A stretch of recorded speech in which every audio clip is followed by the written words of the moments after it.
Now, you just explained that, but what can we look for? What should we really look for? Well, you know, the United States won 37 medals, the best winter medal haul in U.S. history in Vancouver. But that was as close to home snow and ice as the United States is going to get. I don't know if we can duplicate that this time around, but the United States should do very well. Russia won only 3 medals in Vancouver, and they were embarrassed by that. And they've geared up in every way to make sure that they put on a good showing in front of the home fans. So I think we're going to see a lot of interesting competition. And I also think, like with every Olympics, people are interested partly because it's kind of a travel log. It's a global gathering, and they want to find out some of the circumstances of the home nation. And in the case of Russia, some of those circumstances are controversial.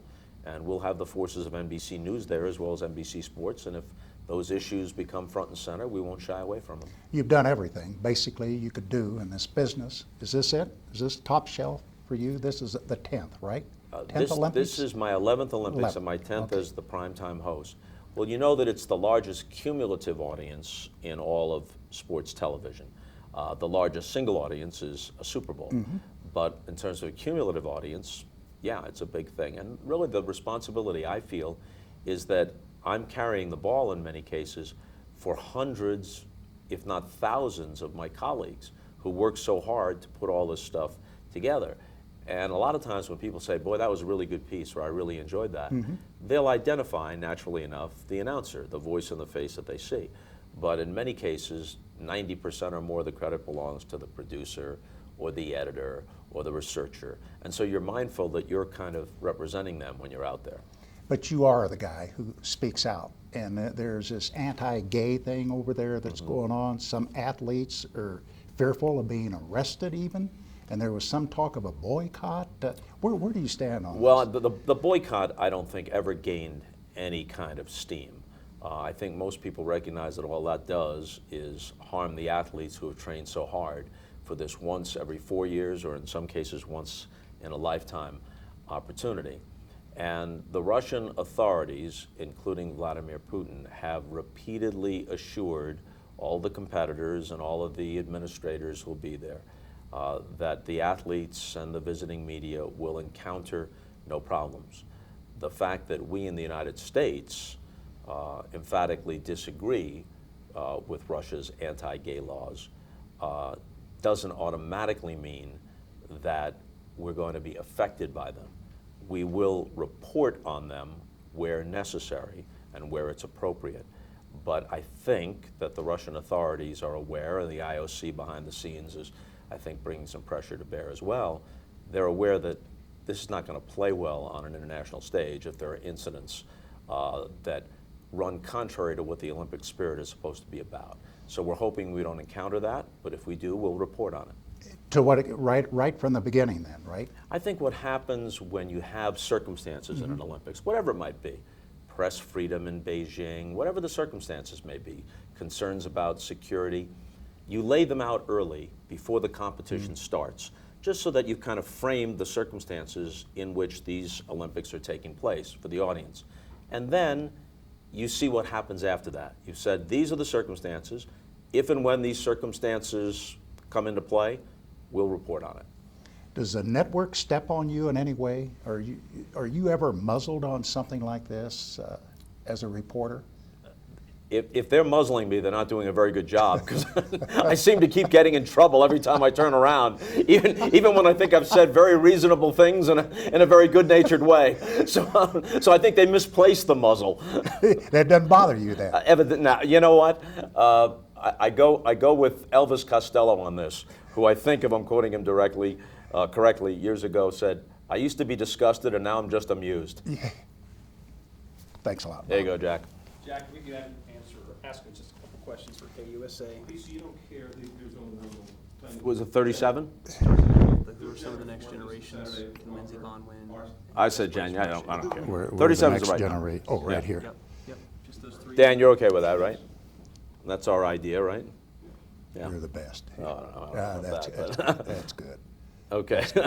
All right, who are some of the next generation of U.S. Olympians we should look for in Sochi? Well, Michaela Schifrin, alpine skier, is one that we can look for.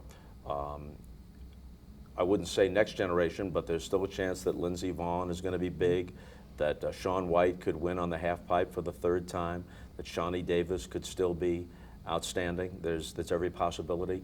I don't know whether the United States will get to the top of the podium in figure skating, which is always one of the most watched things.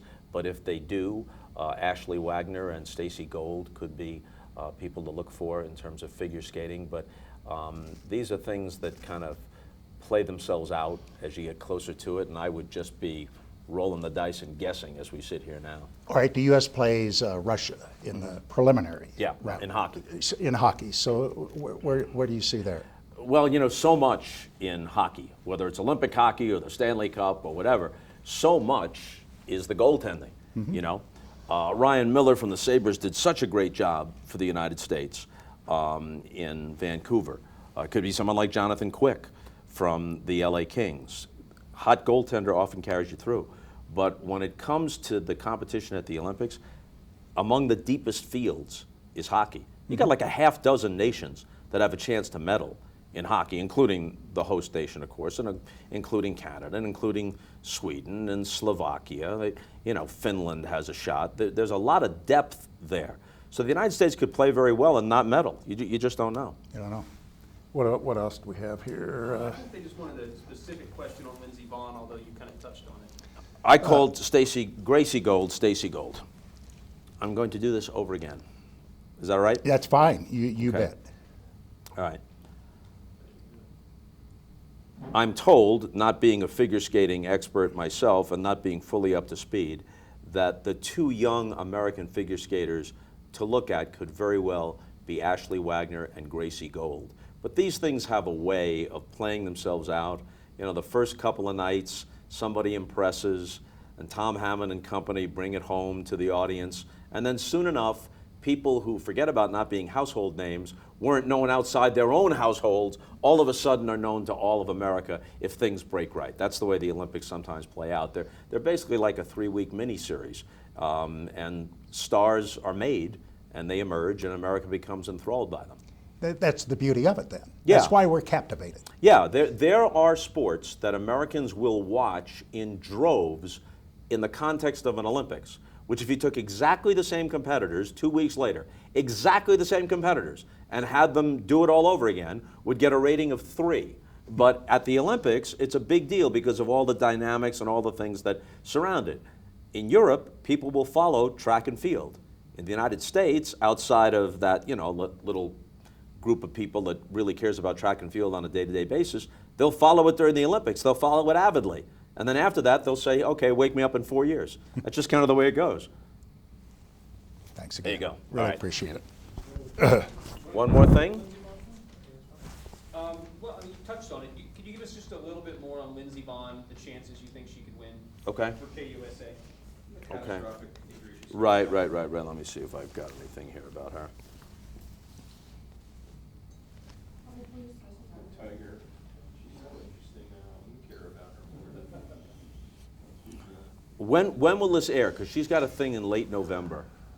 It's for KUSA, but I believe it's going to be probably January. Oh, okay, so, KUSA. No, the station is not here. okay. Okay, Right, she's gonna start skiing in the World Cup. right, Certain soon. okay. Well, because of her past success, because of her glamour, because of her star status, there's always going to be a focus on Lindsey Vonn. She took bronze in the Super G in Vancouver. She won gold in the downhill. But that's 4 years ago. There was a catastrophic injury in between. Other competitors emerge. The marquee will always be there. The spotlight will always follow her.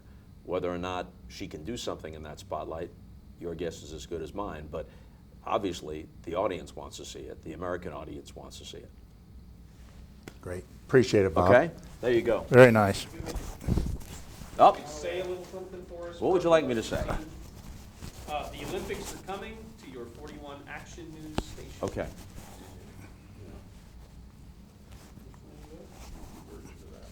Okay.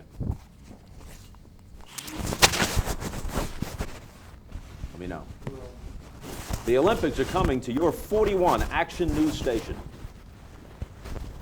Hey, the Olympics are coming to your 41 Action News station. Can someone DVR this for me? Because I'm going to be busy. I bet you. We good? One more for safety. The Olympics are coming to your 41 Action News station. I'm hoping 41 is an NBC affiliate, because if they're not, somebody's going to be really hacked off about this. Why would we be in here? There you go.